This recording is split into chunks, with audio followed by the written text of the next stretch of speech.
Hi everybody, and welcome back to Let's Play Crashmo. In the last part, we got through puzzles 21 through 30, and now we will continue with the next 10 from there. And now we are introduced to the gadgets of the game.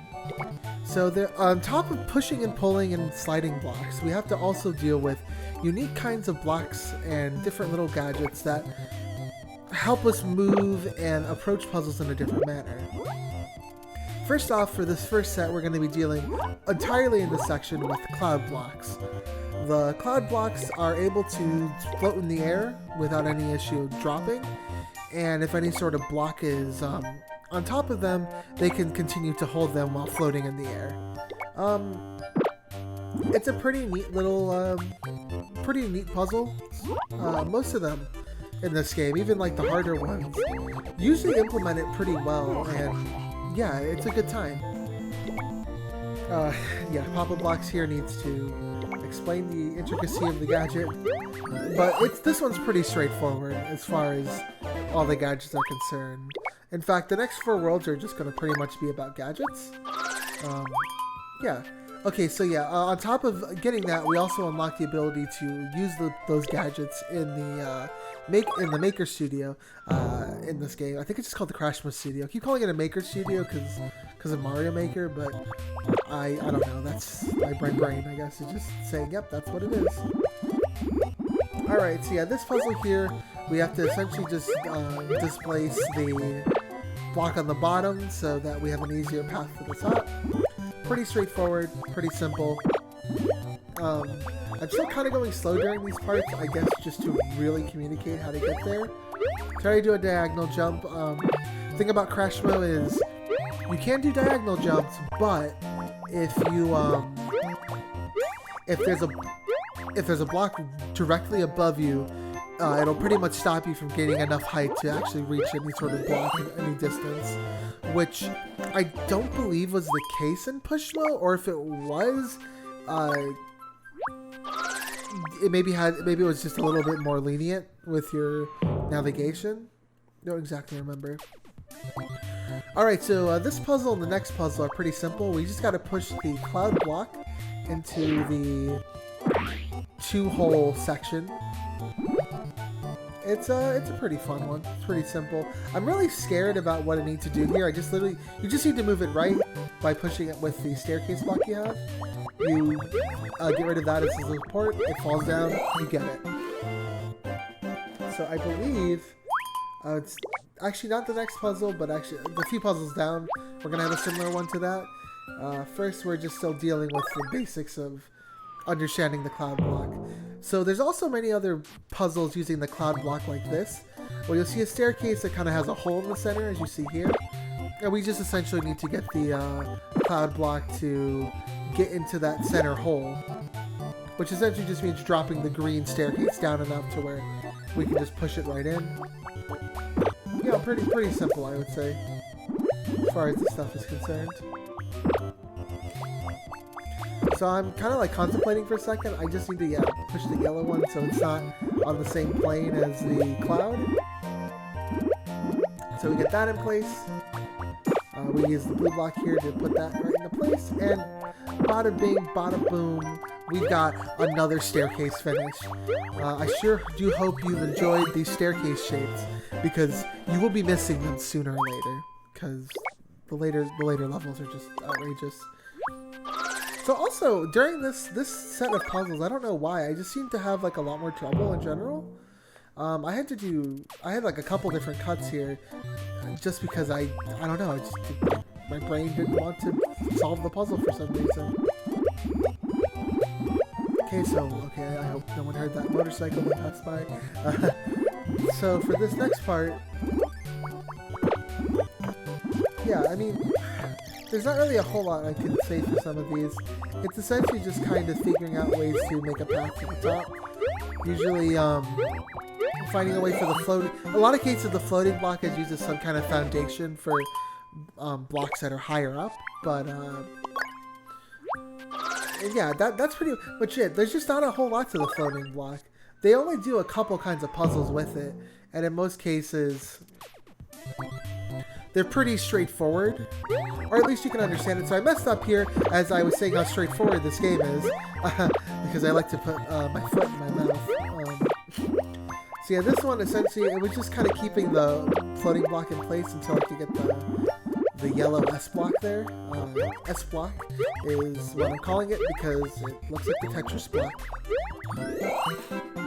I'm like now making sure that's an S block. Yeah, it is. Okay. Alrighty, so more than halfway through. Yeah, just more floating blocks. So this is similar to, I believe, the third puzzle. We just now have a slightly different setup with the holes. I was really dumb here. I did this in a very convoluted way. This is another instance where all you really need to do is you need to get the cloud block in between, like inside the block that I'm currently holding as Mallow. And then you just kind of push it along until it's in the right spot to drop down to, for the green block to drop down 2 blocks.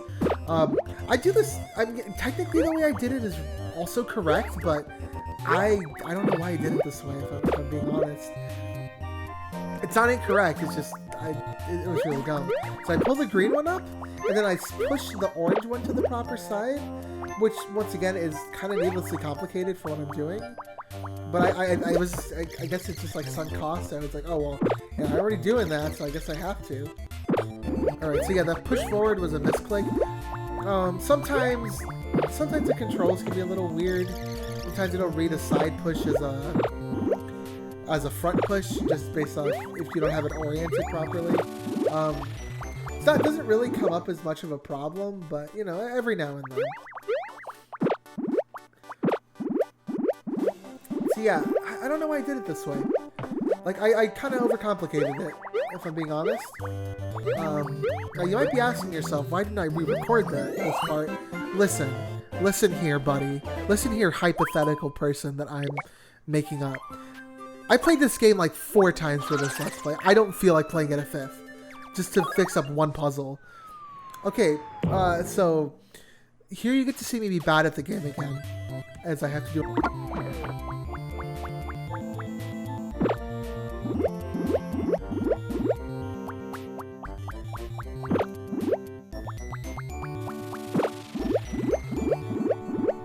Yeah, so with now that's proper cut out of the way, you just do it.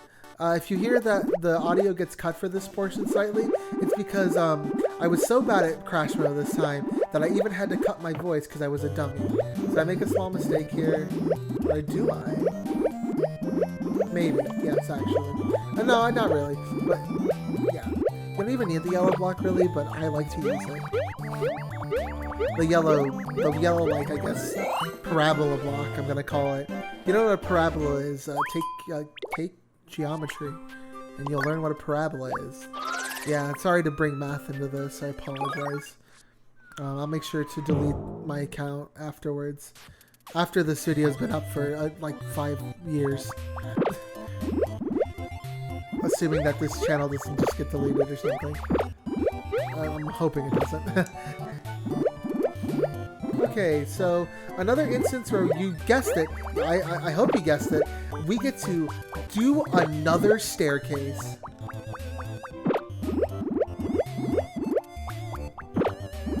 So yeah, I don't know why I did the staircase this way, but I mean, it's technically not wrong. Literally, you could have just pushed the, actually, if you push the green one, I don't think it actually works exactly as intended, but yeah, that's a thing. So we make it to the top. I once again go slow, I guess, to make you follow a path that probably isn't that hard to follow to begin with, but yeah, I don't know. I wanted to be considerate. You're welcome. Alrighty, so we're up to the last challenge. I had to do another cut here because I made a very dumb mistake. This one is one of the first few where you need to kind of plan your moves ahead of time. So what you need to first do is make sure that you can give yourself a path up to the bottom platform, the bottom green platform where the bird is standing. So what we need to do here is essentially get it to where the yellow path is going to allow us to get up to that bottom green platform, and then we'll need to set it up to where when we're at that green platform below the bird, we can push the yellow platform in such a way that it makes us a path up to the bird. If what I said literally made 0 sense, you're about to see it come into action here. You want to get it to where it's going to drop down to that blue cloud. So I make a little bit of a mistake here, which is pretty quick to fix. So we get it up to that way, so where we can hold a yellow block from the side. We take this, and now all we need to do in this segment, because it's on its own separate layer, is push it to the right. Well, once we turn it on, hopefully. Push it to the right once. And, no, to the right. I don't know. I was so dumb. I went to the left for some reason. As you saw, you looked at videos. You're looking at the video. So, yeah. We get the path up there and boom. Hope that was helpful. And with that out of the way, I will see you in the next part. See you then.